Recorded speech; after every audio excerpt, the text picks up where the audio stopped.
Today we are playing The Viceroy by Goatee Games. This is a game that's been sitting in my games to playlist for a very long time. It was sold to me originally as a real-time strategy game where you play as middle management rather than as, the Great Galactic Emperor or whoever you would typically play as in a 4X game like this.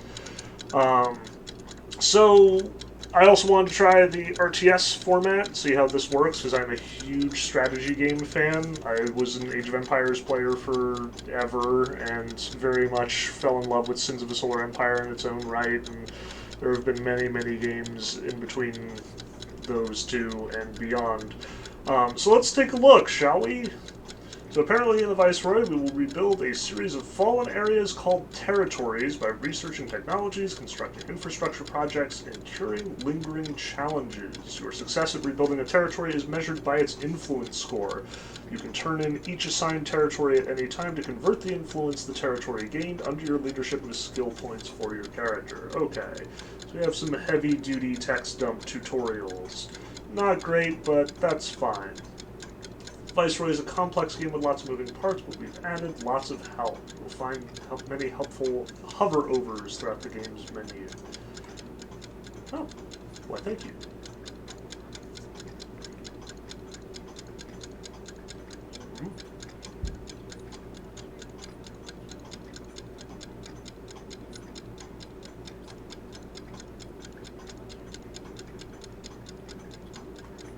Interesting. So much like Sins of the Solar Empire, it looks like you've got like three major organizations to ally with two subcultures within them. So, we've got our Consensus Commonwealth, which is apparently like democracy, hooray, also probably the most powerful thing around. Now we've got the Old Empire, so ancient traditions, who wants a little fascism, or at least space fascism today. And then the Panarchy, which believe the form of the many overlapping governments to be more important than their function. So, Confederalists, I guess? Interesting. I don't know. This is... I'm tempted to go with the Panarchy because they're like the weirdest of the bunch. Although I suspect that the Commonwealth would be more familiar. I also like how if you look over to the right when I mouse over these things, there's apparently an upper, middle, and lower class, as well as starting technologies unique to each group. Interesting. Glorious unified whole. Hooray! Democratic federalism.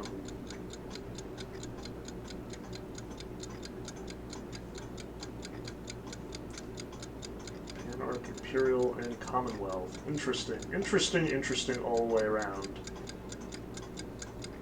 I'm sorry, I'm suffering from analysis paralysis here, but I really need a choice. Let's go with Panarchy Ritualists. The form of the many overlapping governments is more important than their function. You have struggled over such long millennia to lead the people to a better way, to rally them in the name of efficiency, of freedom, of the human spirit. Your greatness has made itself known, and you have been rewarded for it by being made Viceroy. Good for me!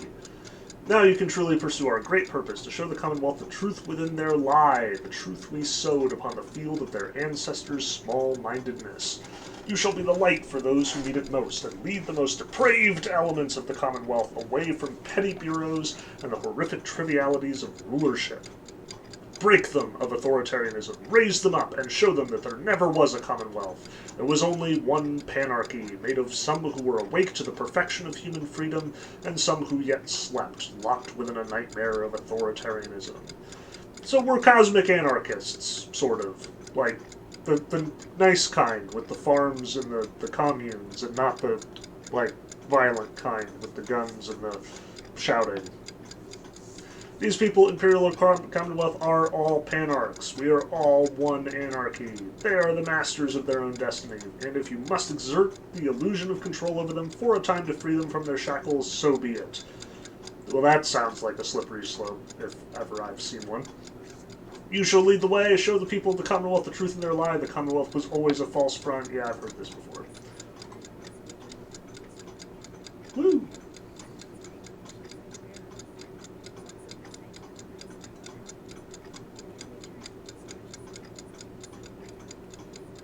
swanky. Oh my, so many text dumps.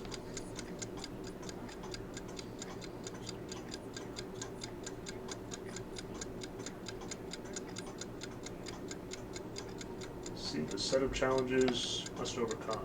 Absolute freedom. Woo! Artifacts. Interesting. So these are all bonuses and such. What was the other thing? There wasn't another thing. Game manual PDF. Uh-oh. Not another game where I actually need to read the manual before I can play it. I'm running into a lot of those lately, it seems. Oh, that was very much a relic of a former time. Oh well. I'm sure we'll figure it out. Thank you.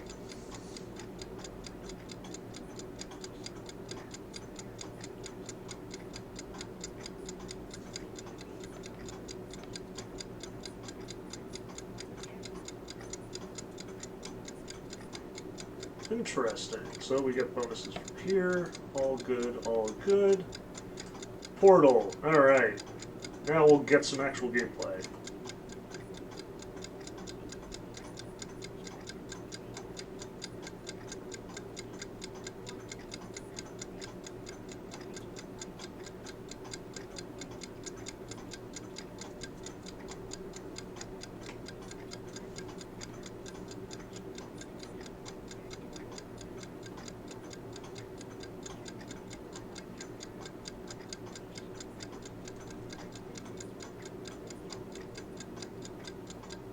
Okay, so we're going to rebuild this pretty wiped out little system.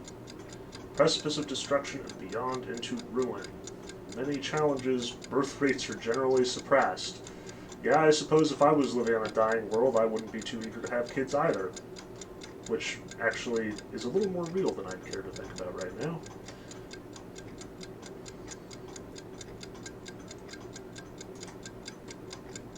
Do I pick one? Close. So we got grant 1, 2, 3, and 4. They are all very unhappy, it seems. We have lots of things. Oh, am I responsible for this whole thing? Reliquary, neighbor, fabricator, artifact. Oh!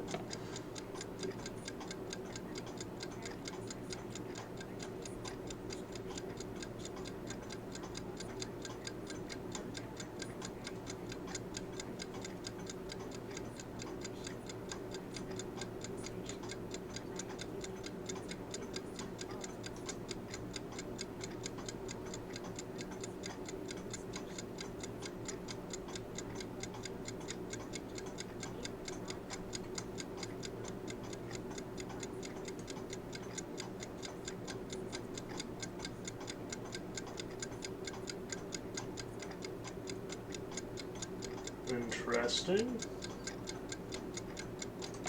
If I talk to my neighbor, they'll help me with the artifact business. Urban, industrial, and improved.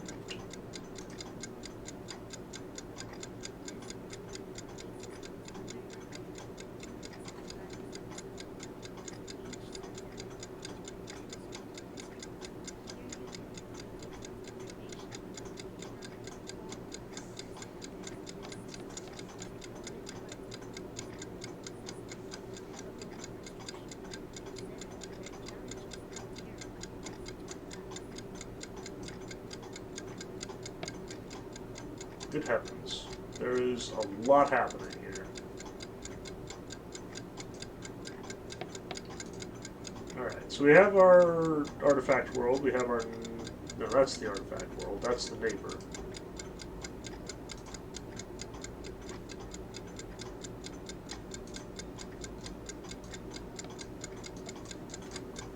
Alright, what are we governing here? So we've got this Lynch system, the Graham system, the Saunders system, and we have the Imperial Province as our neighbor, the Reliquary as our neighbor, and the Imperial Fabricator.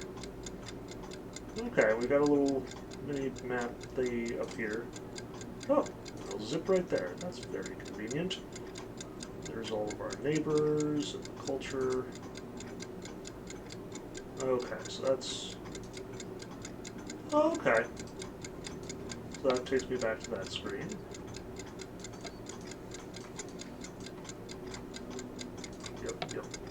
Yep. Alright. What's going on with all these planets and stuff? We've got unspecialized production by a whole bunch of folk. But I'm not sure what anything does. Definitely losing points on the tutorial bit. So many districts. Alright, so I'm supposedly out here to make everybody happier. They're currently not happy. I guess we have all of these unspecialized people bumming around. Kind of like slot people. Click an empty citizen slot to assign all district citizens to the production type. Ah, like so. Swanky, alright. Colonial office. Alright, we have an economic overseer. I'm still kind of wondering what this is all about. Can I slot these? No. Yes. Good heavens. Alright, so these are locked. These three I can actually place. That's like all I can do besides apparently tell people where to go and what to do and stuff. Alright, so we have a specialist multiplier over here for industrial production. So if I slot everybody, then presumably that's a good thing? That's only District 1. Alright, so I could just, like, sit here and see the whole planet, or I can go to each individual district and just slot the whole shebang. Right. Apparently got a bonus here for passive farming. We're just gonna slot everyone wherever I find a good bonus. That sounds like a good plan, I guess. Alright, so there's Saunders 1.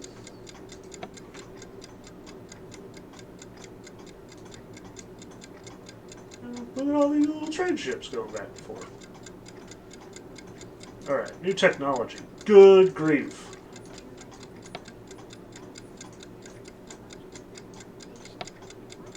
Nice.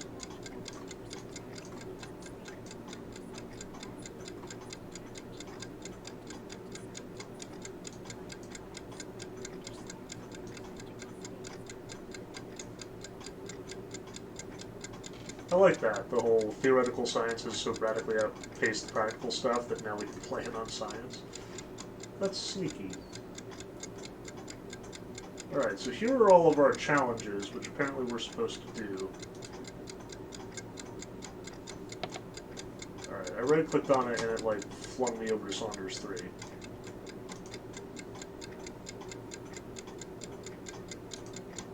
Alright, I can't click the blank spaces. Alright, hold on. Get out of here. Let me see that science menu again. Alright, I said I wanted complex language.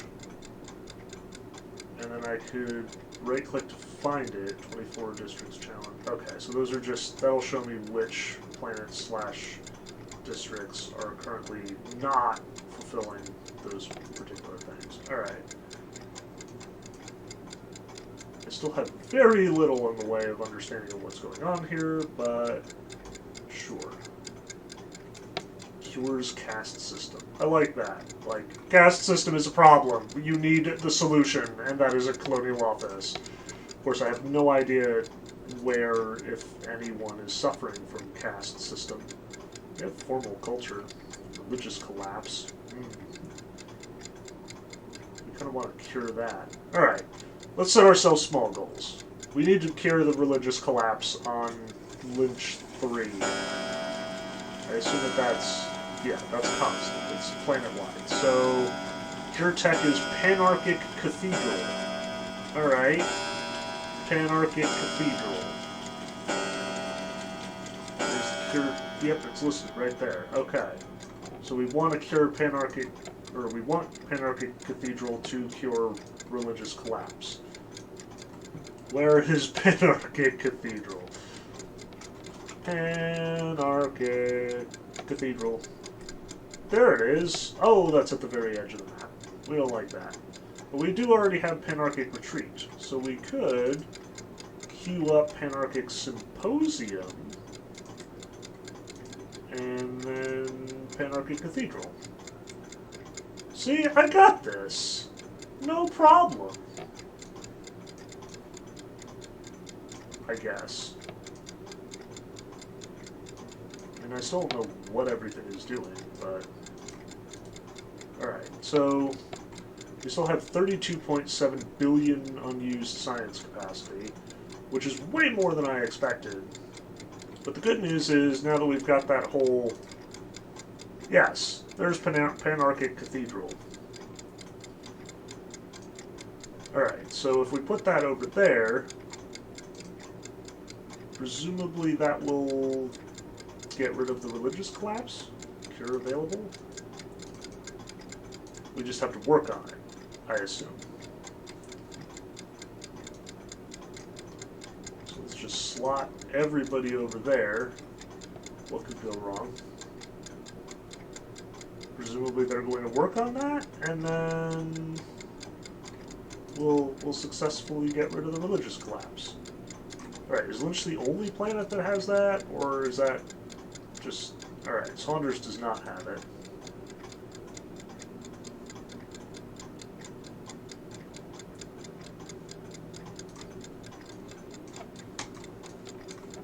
Then we got Graham over here, which has, I presume, different problems. They need the Colonial Office. I don't believe I have that. I thought I had that. I thought I saw one of the districts that were already working on it or something. There it is, Colonial Office. So we're working on that, maybe? I still don't know what's going on. But we are making headway, I think. Alright, we also have objectives. So I jumped the gun and basically did whatever I wanted, but whatever. We need to build a Panarchic data post at Lynch 1, District 1. Okay. Let's talk to Lynch. Lynch 1, District 1. What do we want? Something about a data post? Okay. Alright, so we now have the Panarchic data post doing the bureaucratic overhead thing over here on Lynch 1. Did I fulfill the objective? Or I assume we're going to build that? What is even happening? Okay. Alright. Why did you go back?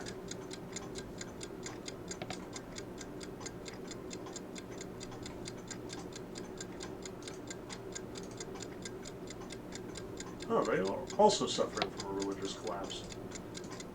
Or is this the same place? This is the same place, isn't it?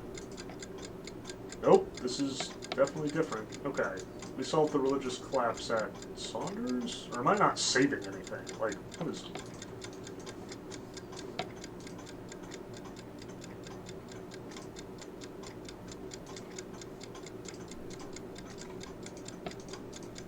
Alright. What's the deal here? What's going on? Why are none of my orders being followed?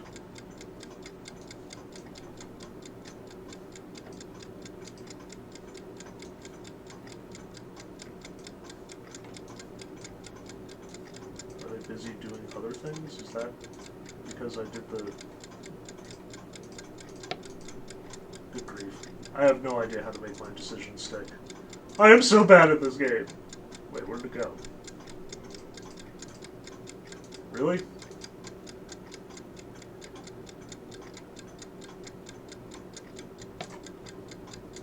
Alright. Lots of questions, not a lot being communicated. tech map. We have policies.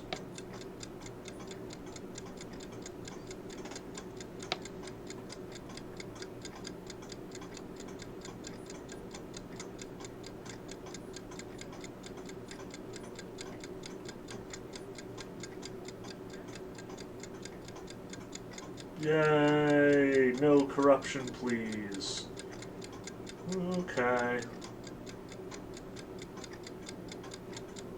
Got policy stuff. Alright, so that would be more bureaucratic overhead for less science. And we got wealth versus income. We've got population growth versus bureaucratic overhead. Huh. Now we've got rebel control and fleet stuff. Because, you know, being attacked by things is also apparently possible.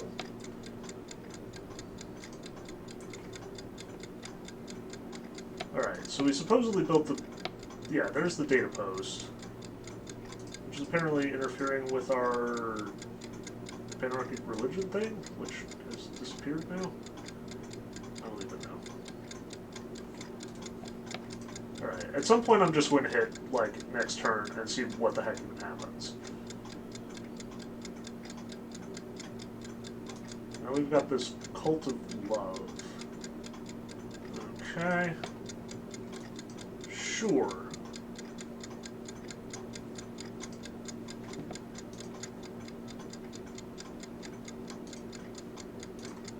Right, hold on. 3 different planets. That might be why I'm confused. So Lynch 1,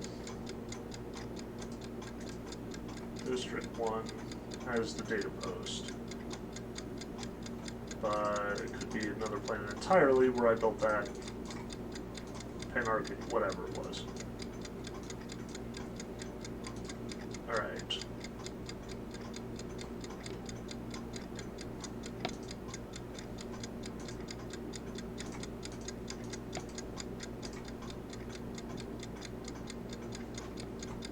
Some of the options on the right also seem to change depending on which planet I'm looking at.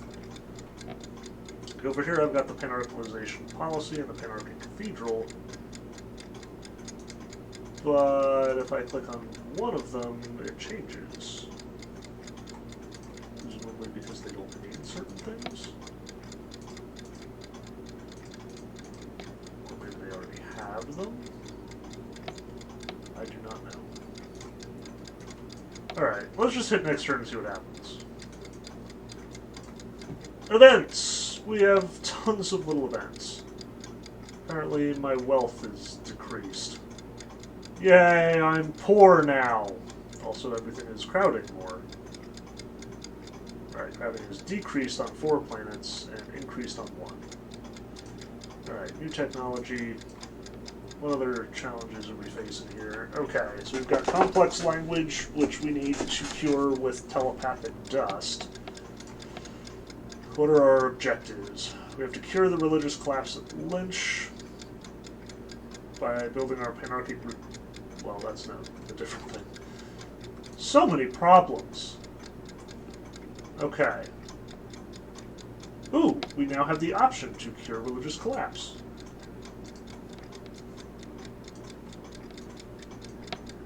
Hooray! I think. No? But where does it go?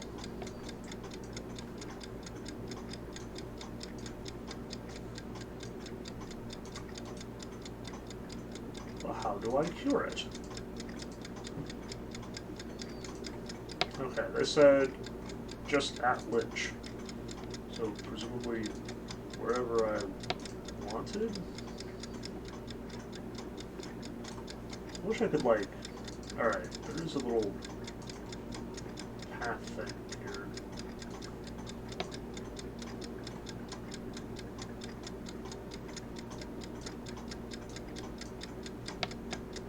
they'll work on that, I assume.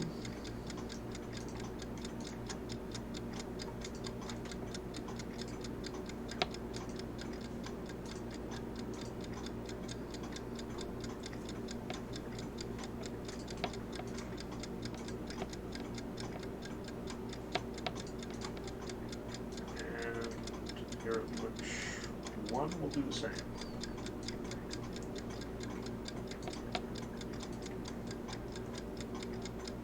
Right, they're apparently working on this, which I guess is why we don't have the cure there. We do have...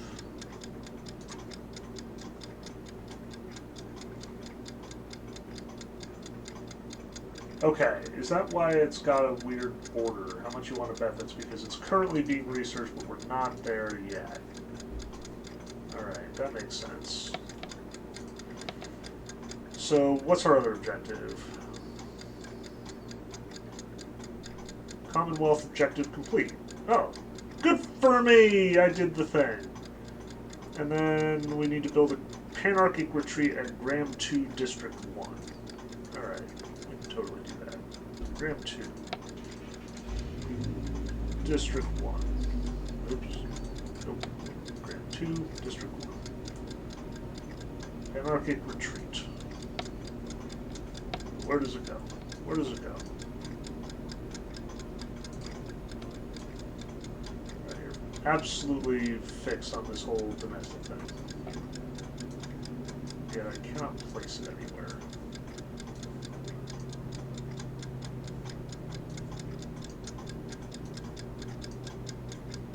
Why is that? Guess we need more bureaucratic overhead?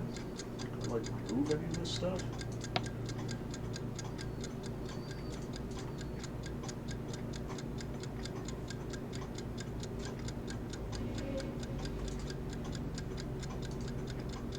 Alright, so Graham 1, District 2. This is where we would theoretically want the Panarchic retreat. There's a Graham 2, District 1. Oh, I'm so confused. Graham 2, District 1. But apparently we can't do that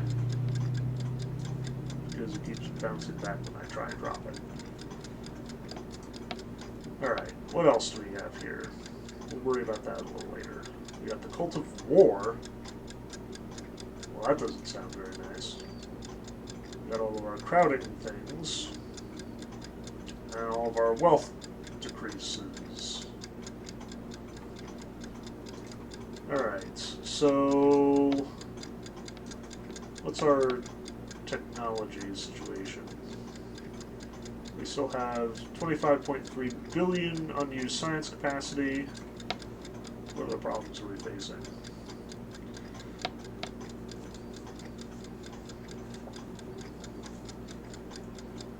So we could try and cure the complex language, giving us more overhead. That sounds like a good bet. So telepathic dust. How much you want to bet the yellow ones? Yep. I'll bet the yellow ones all cure things that I am currently suffering from. Yep, like shameful heritage. Alright, so let's look for the yellow ones. Reproduction manager, colonial office. There's telepathic dust. Actually, the colonial office is right there. And we don't have enough for the next technology. That's okay. We've got the colonial office. We can presumably start breaking some heads wherever we have problems that could be solved by that. Alright, let's check the technology. What is... Alright, the caste system is the one we need to worry about. So there are 3 planets challenged. One of them is apparently you guys. I didn't figure it would be that easy.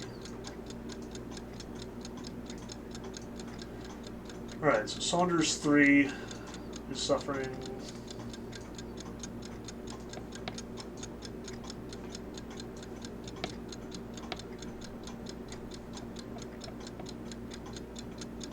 -1 mortality and presence of death.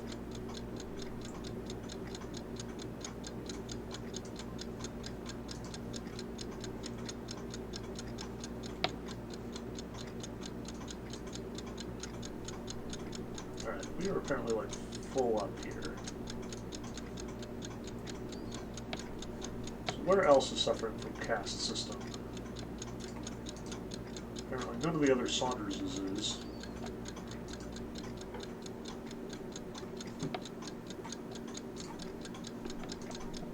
How about over at Lynch?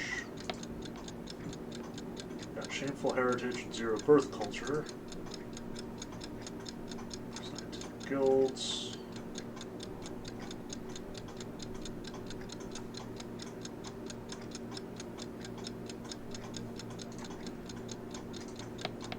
Lynch 2. Shameful heritage. Alright, what about Lynch 3? Culture and religious collapse, but not the other thing.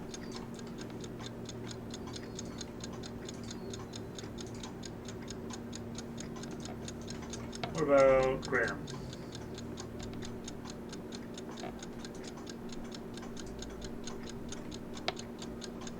It said we had multiple planets. I only found the one though.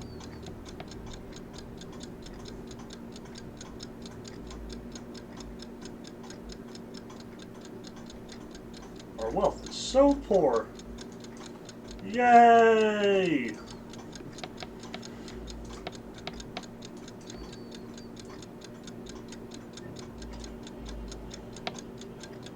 Alright, so Saunders 3 is the only one we've identified that needs or successfully has this problem.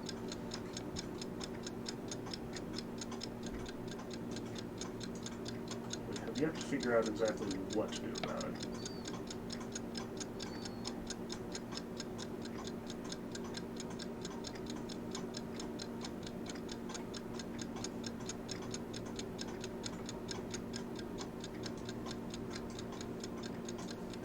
Can I place any of these? Guessing not. Alright, well, let's just next turn and see what happens. Alright, so new objective list.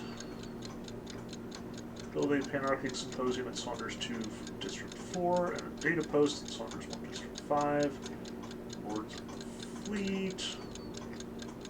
More Lords of the Fleet are coming. Yay, I guess. Crowding decreases at Saunders 1 District 5, and the wealth, shocker, keeps going down.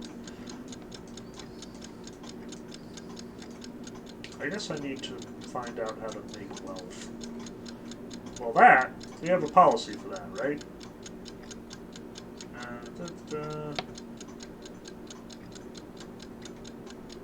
There. We'll regulate the economy. What could go wrong? I guess we could also increase taxes. Taxes are already pretty high, though. Yay, I regulated the economy. So much for laissez-faire capitalism, suckers.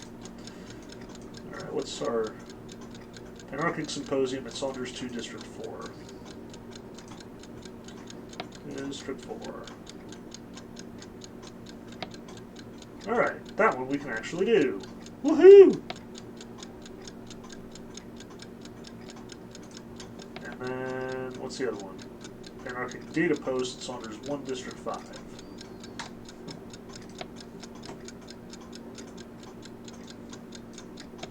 We can build that one as well. Cool beans. Alright, let's look at some of our ongoing projects, because my theory was that we were actually working pretty hard on the curing religious collapse business, but... Or am I just poor? Is that the problem? Yeah, that could be why. I see the little red billions number hanging out there. That could definitely be why. Alright. Awesome. So much production and nothing that we can do with it. Okay, let's talk about generating wealth.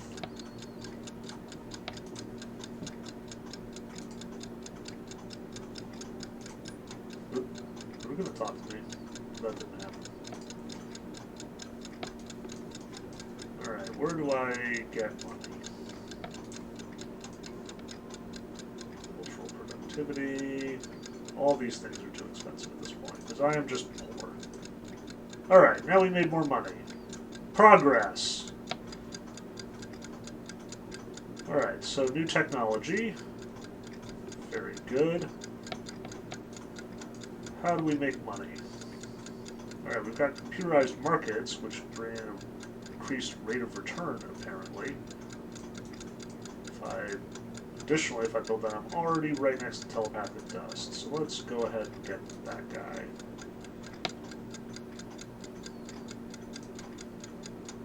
And then Colonial Office at Lynch 3, District 6, which I can actually afford. I can afford all these things at the moment.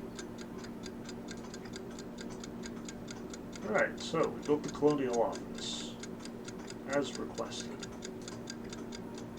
Still suffering from a religious collapse, though, which I thought we had dealt with, but whatever. I guess it's at a different district I worked on it. Build a Panarchic Symposium at Gram 1, District 2. Gram 1, District 2. Afford this as well, it seems. This too shall pass. Commonwealth objective complete. Hooray for me. I get a bunch of money, I guess. Colonial Office at Lynch 3, District 6. 3, District 6. We're already working on the Colonial Office. Alright, that's the same one. And we already have the Panarchic Symposium going, too. Okay. Hooray for us. So all of the objectives are apparently worked on. The crowding is still decreasing, which is not great. Wealth increases. Yay! It increased in all 4 of these districts. Woo! Alright, keep that train going. Look at that! All the bad news went away. Alright. We apparently do not have enough for more science, though. Makes sense that that would gradually decrease. Okay. I don't suppose we've actually solved our religious collapse problem. No, that's really expensive. That's why it keeps bouncing back. Everything is really expensive here. Why is that? It's much more expensive than it was on those other planets. Alright, build a panarchization policy at Lynch. Yeah, we definitely can't afford that. I don't know what the deal is with Lynch right now. Is that because they're over here? Like, if I put them back, will that change the prices? Nope. Alright, so Lynch is just way too expensive for some reason. Actually, I bet we can figure out what that is. We've got the religious collapse, we've got the Dyson swarm, which improves the crowding limit, we've got the shameful heritage and zero birth culture. We're also apparently importing tons of stuff.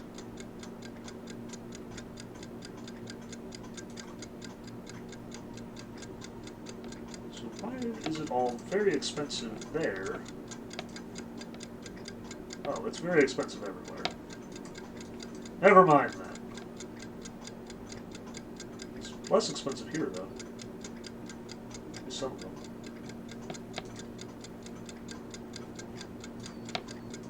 Huh. Alright, so we're not going to be able to build the panarchization policy because we definitely cannot afford it. We could use computerized markets at Saunders 3 District 4. Except I bet I can't afford that either. Oh wait, no. Is it because I'm just looking at the district?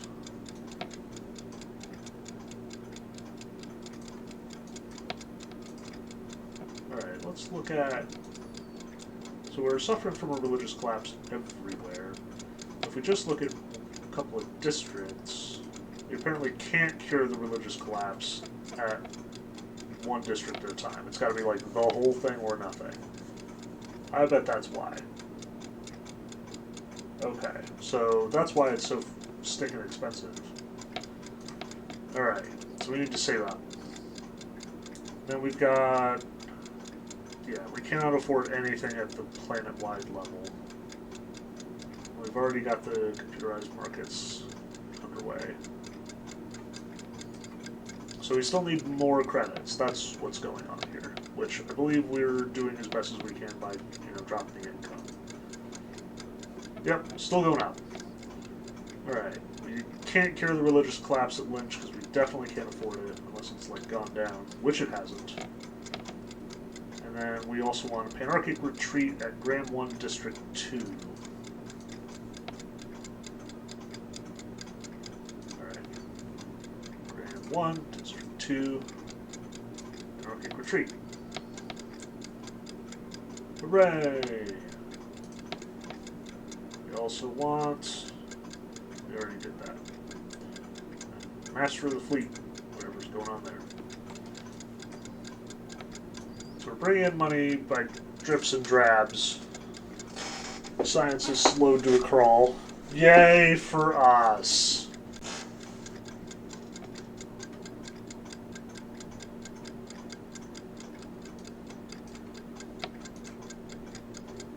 Alright. We're up to 11 billion credits. Making progress. Panarchic Cathedral at Saunders 1.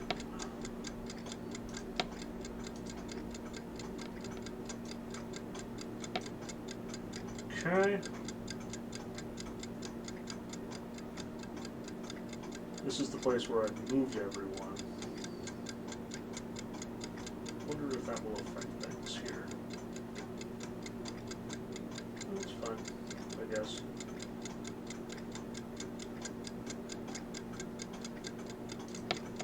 Just leave that. Panarchic Retreat at Lynch 1, District 1. Lynch 1, District 1. Okay, we can build that. We're still nowhere near being able to afford the cure for religious collapse. Okay.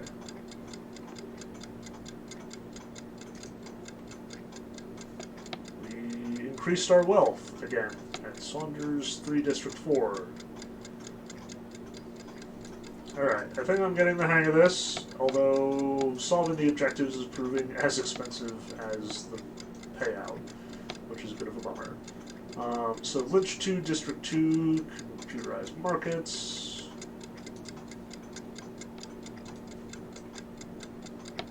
Okay.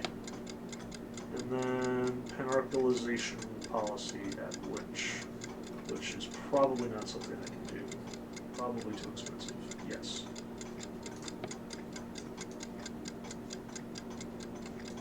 Still need more credits.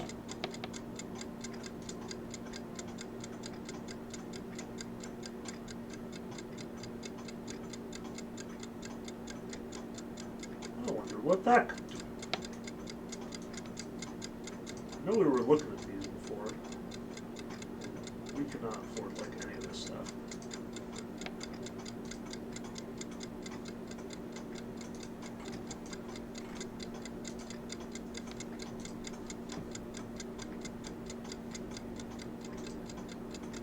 Still quite a ways away from the next technology. Alright, so we'll just keep on keeping on. Colonial Office at Saunders 2, District 1.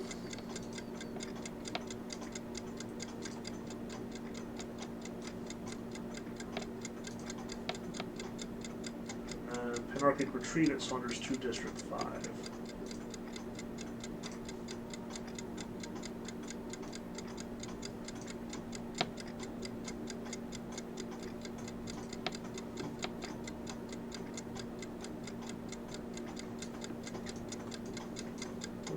What is this? Rebel fleet? We don't want that. Get out of here. Alright, I guess we're going to build a fleet, because we don't want rebels. What is our... Can we, like, even afford stuff? Apparently not.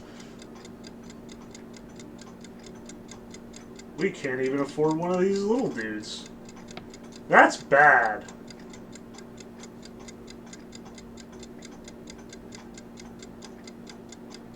I can't afford any ships at all. Bad day.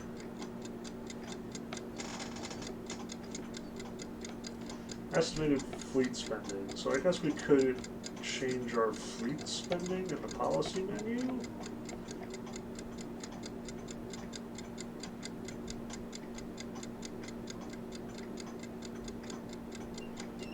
Yeah, we could go with peacekeeping, and then they are like scarier, but they can't overthrow us.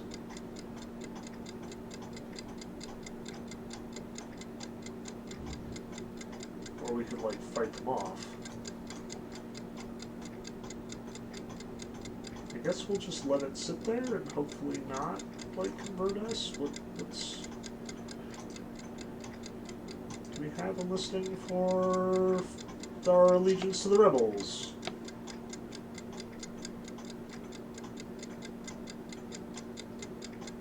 Okay, they have a lot more support for the rebels. That's what I'm getting. Hooray! That's a lot, yes. We don't want that.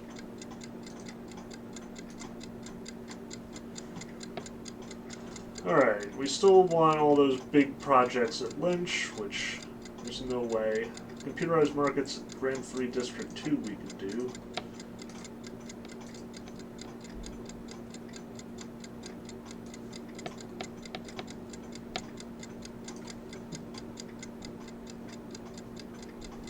Are in fact making more wealth.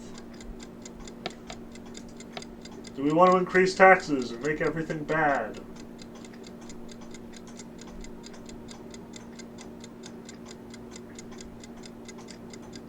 Sure, why not?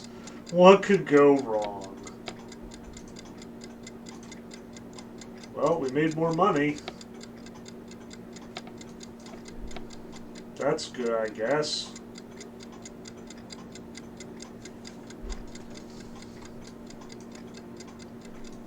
Alright, so what are our objectives? Penarchy Cathedral at Saunders 2. That's a global thing. Probably not something we can do. Yeah, we're actually just short of that. It's just Saunders 2, right? Penarchy Cathedral, we can't afford that. It's just really expensive. Penarchy Data Post at Lynch 3, District 3. Data post.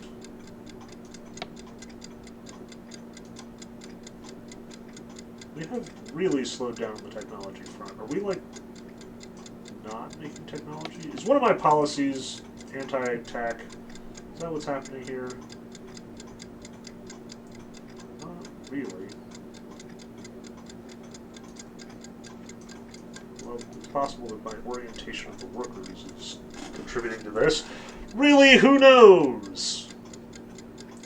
Colonial Office at Graham 1, District 2.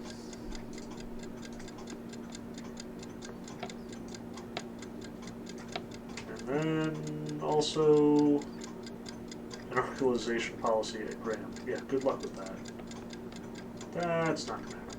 Oh my, 23.6 billion. Absolutely not.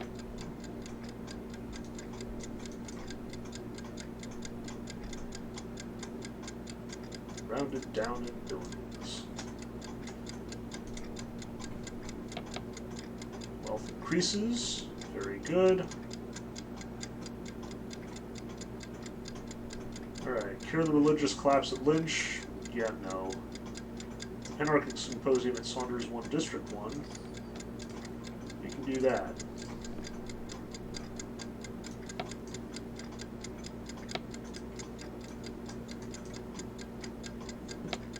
Apparently, trying to clear the religious collapse was a bit of a bold move on my part. I should not have done that because it is way too expensive. I could nickel and dime my way to success. There's always a cost.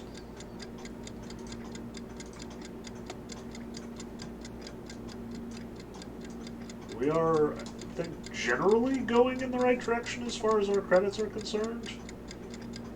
I'm still very uncomfortable about this whole rebel fleet just hanging out here. At least, you know, now we have more fleet capacity. We could theoretically build a something. Just a cruiser, though. I have a feeling that that's not going to do it, because they have also just one cruiser. It seems like I should be able to, like, outmuscle them before getting into fights. Alright, no way can we afford the panarchalization policy, but we could do computerized markets at Lynch 3, District 6. 3, District 6. Computerized markets. What's this? Crowding increases. Hey! The birth rate is increasing. Sort of.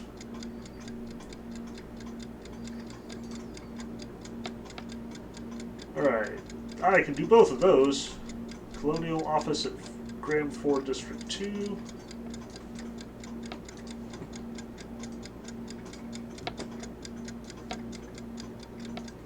And Panarchic Retreat at Saunders 2, District 4.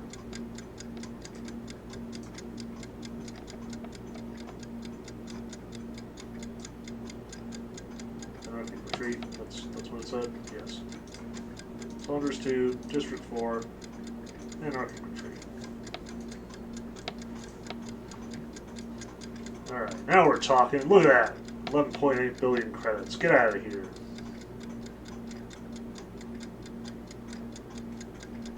Anarchic Symposium at Grand 4, District 6. Symposium. And a colonial office at Grand 3, District 5.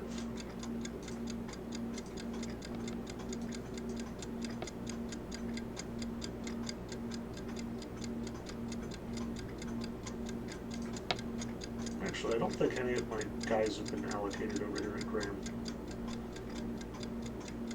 Still not entirely sure what any of this stuff does, but...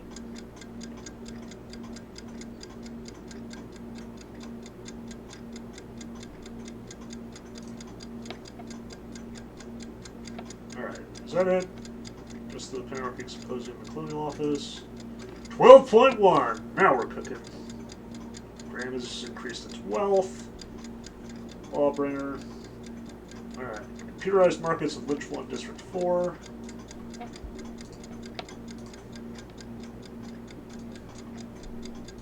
And Panarchic Data Post at Graham 1, District 2.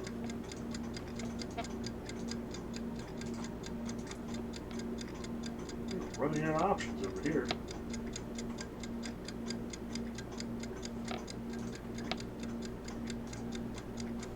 $12.3 billion credits. Uh-oh. Another fleet, though. This is definitely becoming a problem. Alright, we're almost able to afford 2 cruisers, at which point I intend to run these losers out of here. But for the time being, I guess we're just going to have to deal with them. That's our technology situation. It went down?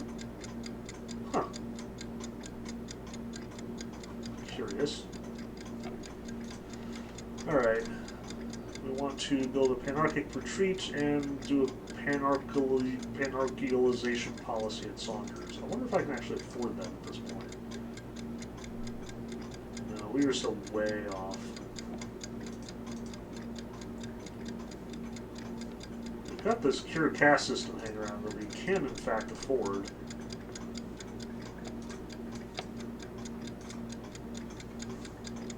Does one of these have the caste system? Is that what's going on here?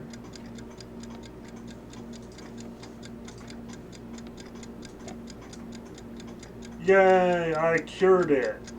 I think. It says curing. It was expensive, though. Take what we can get. Anarchic Retreat at Saunders 2, District 1.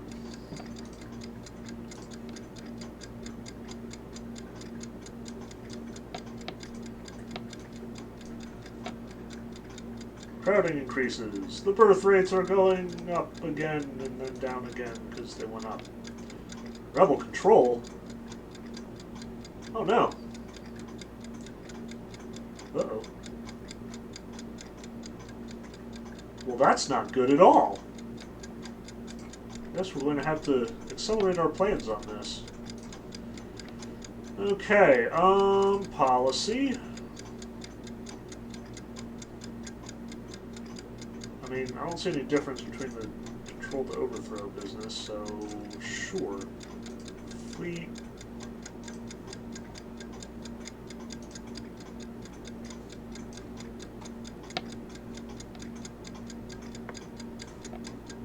And I want another one, but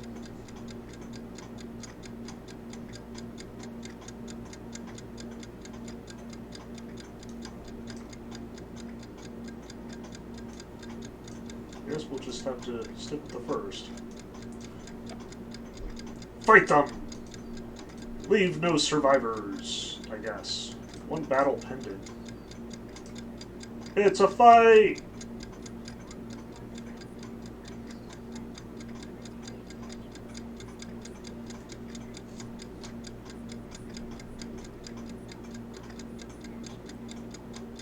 Good grief.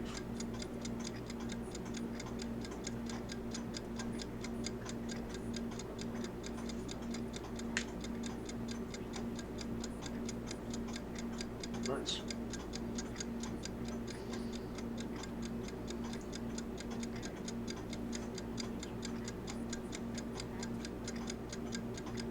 Ooh.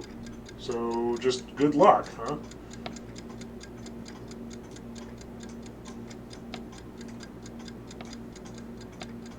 Alright, so there's my happy little ship. Where's his villainous evil one?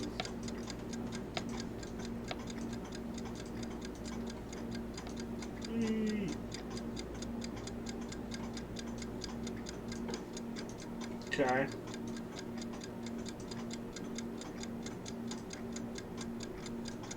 Oh no! Bad day. You're facing the wrong way.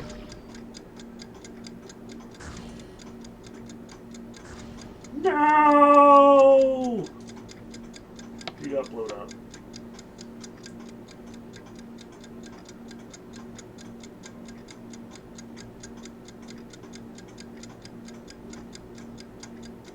Yep, that was bad. And now we're back to basics here. Guess we should have stayed at the corner.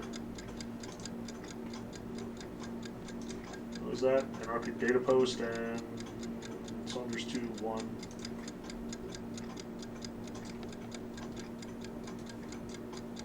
And the other one was computerized markets and Saunders 2 District 2. This all won't matter if the rebels take over, though.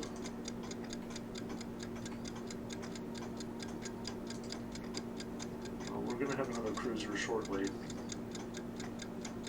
I think that's going to be all that helpful. It's looking grim! Cure religious collapse at Lynch? No way. Colonial office at Saunders 3 District 5? We can do that.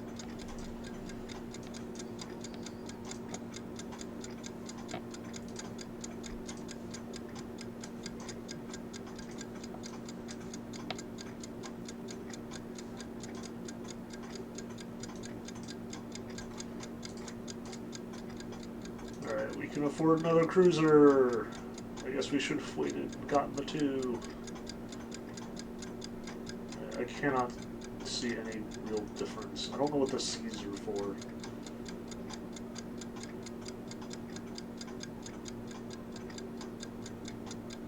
They seem virtually identical.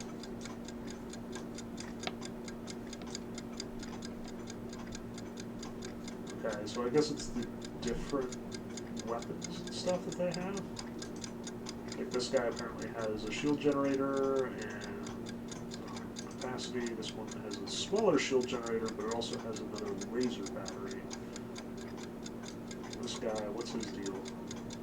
Laser battery, non-linear railgun. Sure, what could go wrong?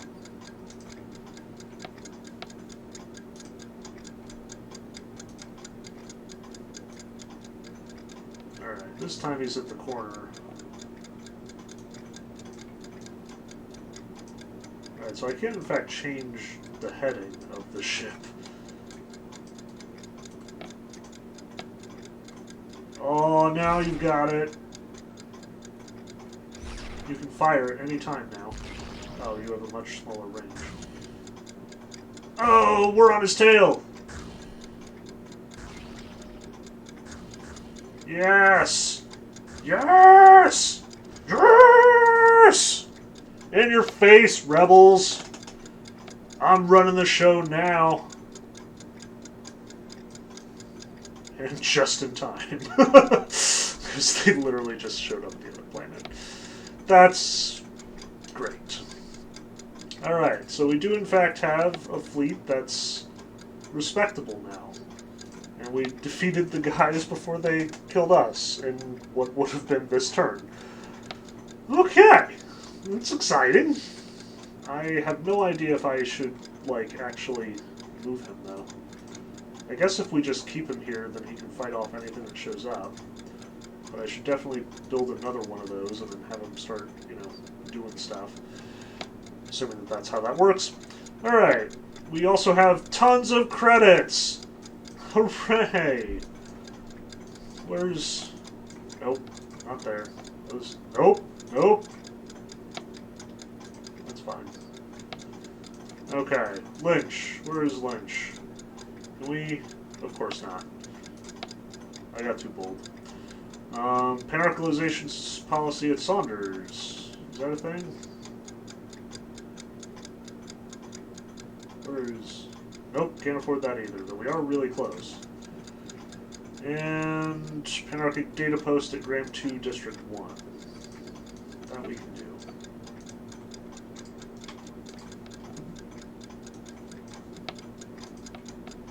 Alright.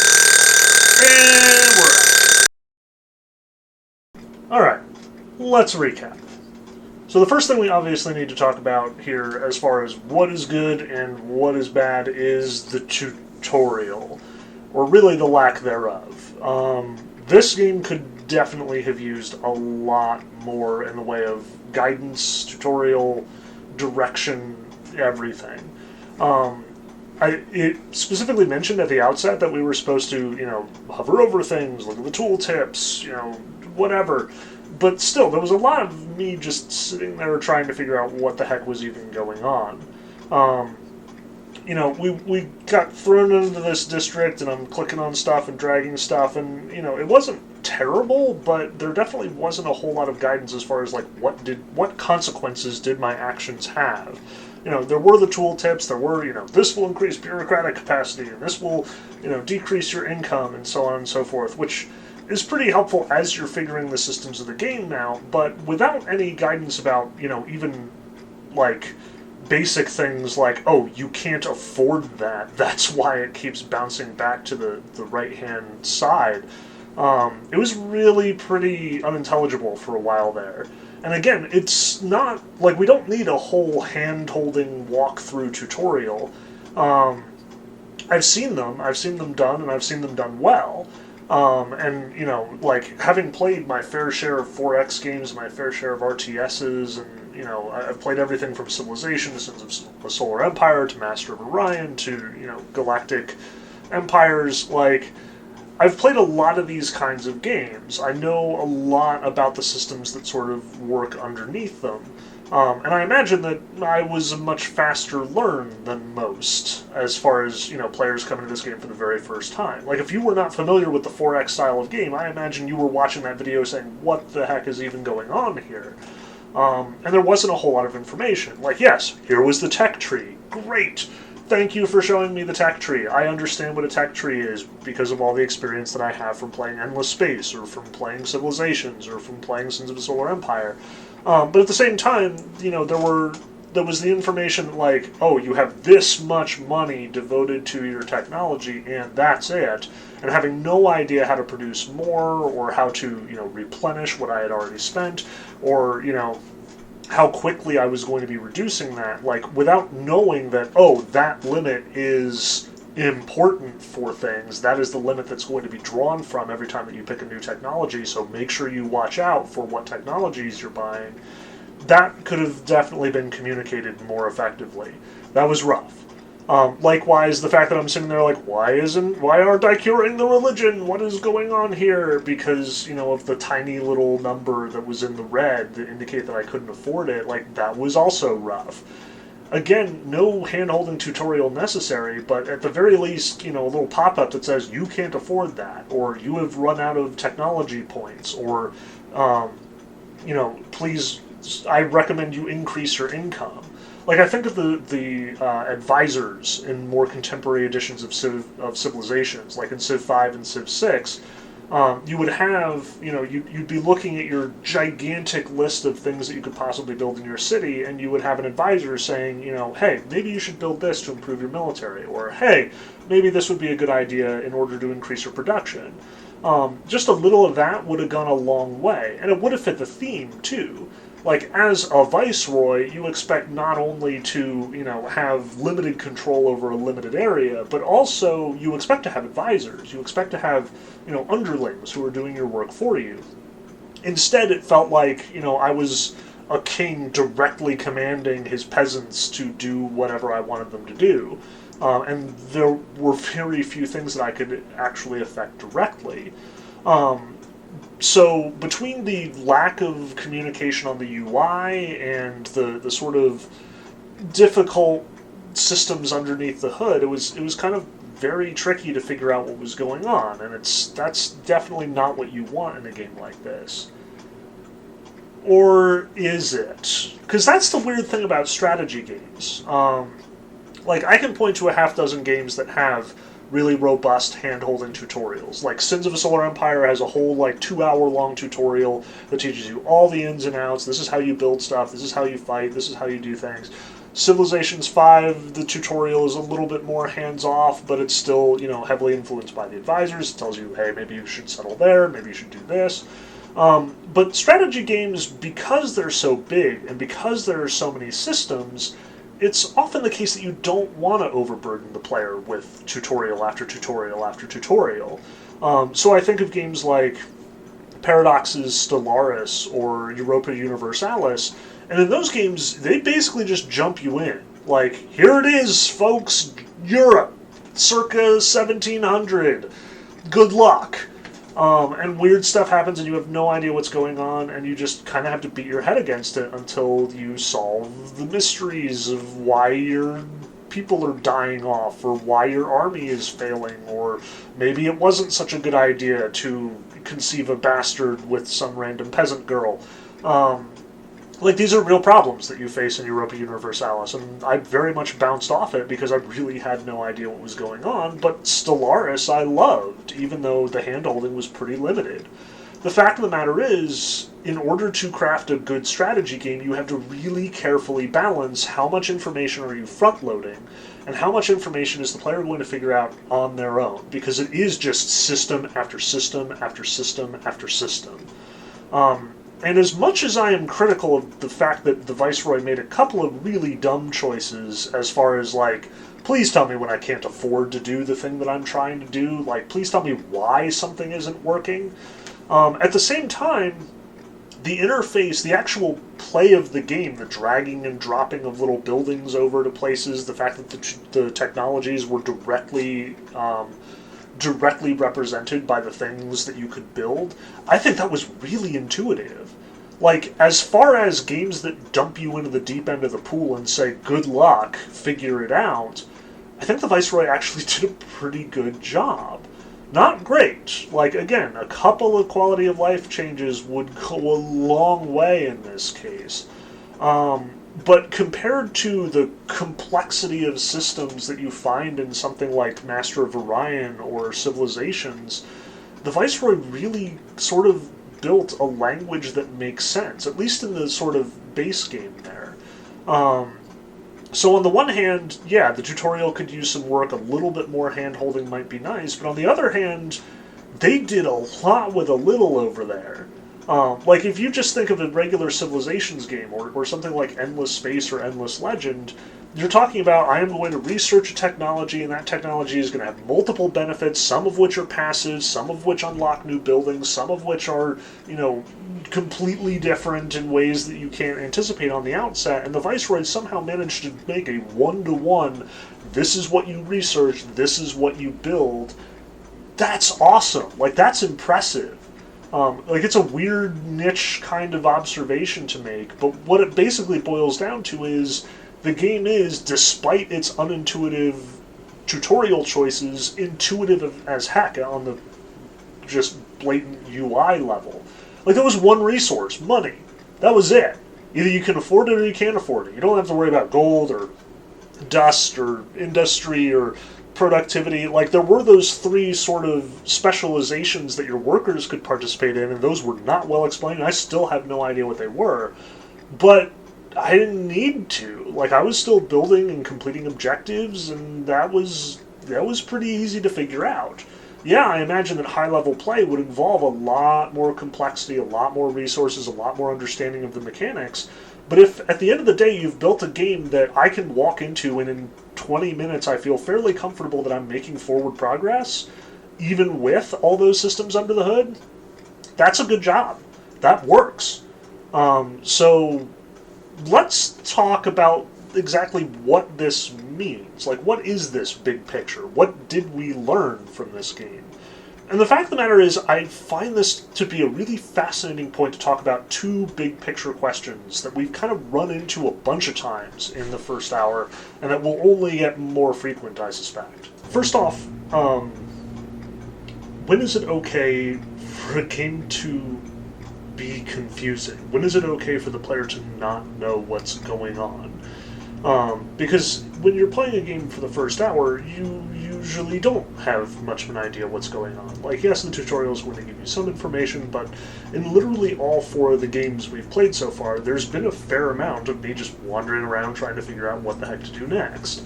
Not everything can be communicated via text dump or something like that. And the second question that I want to talk about here is, when is it okay to fail? Because that's another thing that we are still running into in the first hour all the time. Like, I think in all four of the games, I outright got a game over, actually failed in both Adom and the Abbey of Crime. And with Kill It With Fire, there was a good amount of trying to, do challenges over and over again and things like that. Here in the Viceroy, I didn't technically fail, but there were a lot of indications that was not going too well, especially since I dodged being taken over by the rebels by literally one turn. So let's talk about these two questions. First off, when is it okay to not know what's going on? Because this is obviously a big turnoff. If you are playing a game for an hour and you find yourself completely lost as to what's going on, that's going to definitely kick a lot of players out of the experience. Heaven knows, if I had not been doing my hour-long playthrough on the Abbey of Crime, I probably would have quit as soon as I had, gotten told that I got a game over. I was only playing it at that point just to fulfill my obligations. But the thing about the Viceroy is, I frequently didn't know what was going on, and I was okay with it. And this is kind of weird to say, because I was critical of Adom for exactly these reasons. Like, I don't know what's going on, I'm just trying to get through. And while in Adom it was fun, at the end of the day it didn't contribute to me wanting to play it more. Whereas, spoiler alert, I do actually intend to go on with the Viceroy.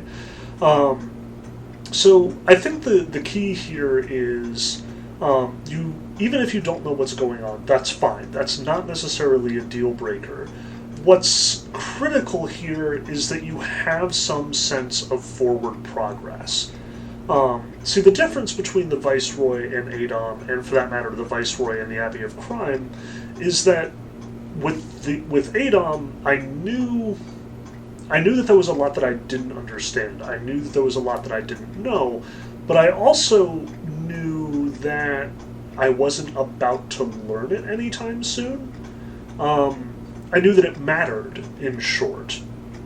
Like, in ADOM, there was so much going on, there was so much that, was puzzling, and I knew that I wasn't going to solve it with another game, or by playing more, because I could very well get, a completely different random loadout, a completely different set of weapons, a completely different set of items. And while the randomness did contribute to the sort of panicky storytelling of it, I didn't get that sense of forward progress. Whereas in the Viceroy, every time that I figured out something new, it was something that I had accomplished, something I had overcome. And as a consequence, if I go back and play it again, I will think to myself, okay, I have already learned how to complete objectives. I have already learned how the money system works. I have already learned, how the basic mechanics of this game usually operate. Whereas in ADOM, I suspected that enough of those mechanics were fluid, changed from run to run, from game to game, that it wasn't forward motion.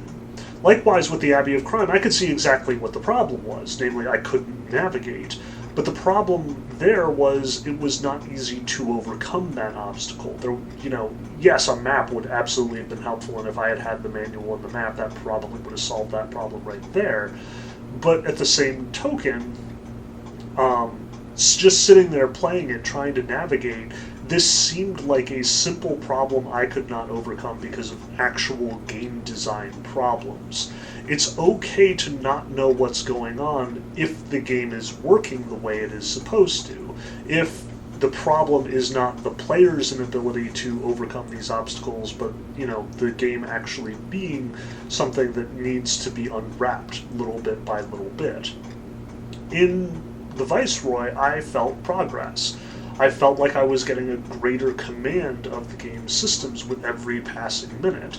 And, from the beginning, with me just clicking on random things and not even being comfortable, hitting next turn, to the end of my hour where I was, confidently doing objectives, working towards goals that I understood, dealing with threats that I, for the most part, understood, that was not a deal breaker. I had gone from not understanding all of the systems to not understanding all of the systems, but understanding enough of them to proceed to the next step. You don't need to tell the player everything at the outset, like we said.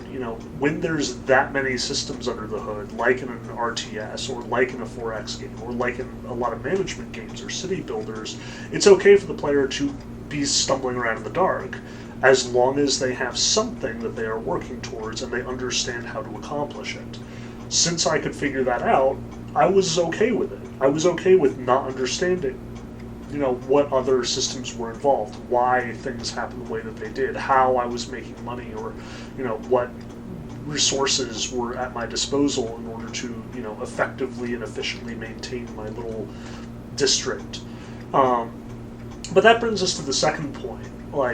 If it's okay to not know what's going on, when is it okay to actually tell the player, nope, you screwed up and you failed?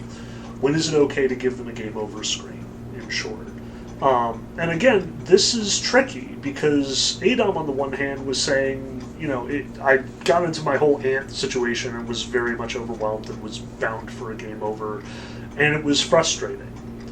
Because all of the work that I had done to that point had been lost. All the accumulation that I had, all the items that I had gotten, all the quests I had completed, just disappeared.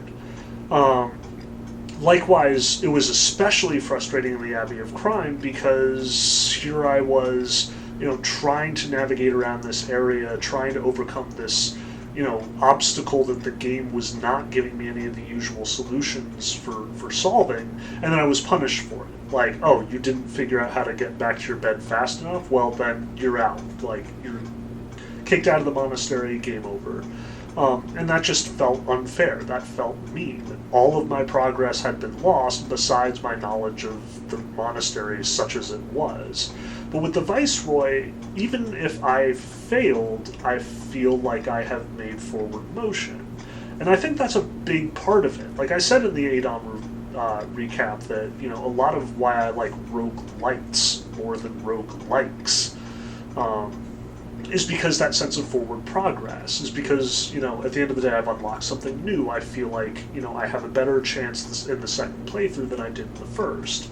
And the Viceroy, because I'm learning the systems, I feel more comfortable failing because I understand why I failed. This is actually something that is pretty common in board game design as well. And that's honestly where I'm most familiar with it.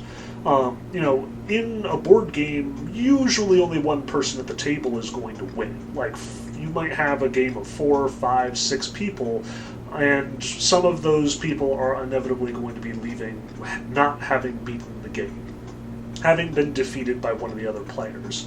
So a successful board game is frequently one where those losers are also comfortable with their loss.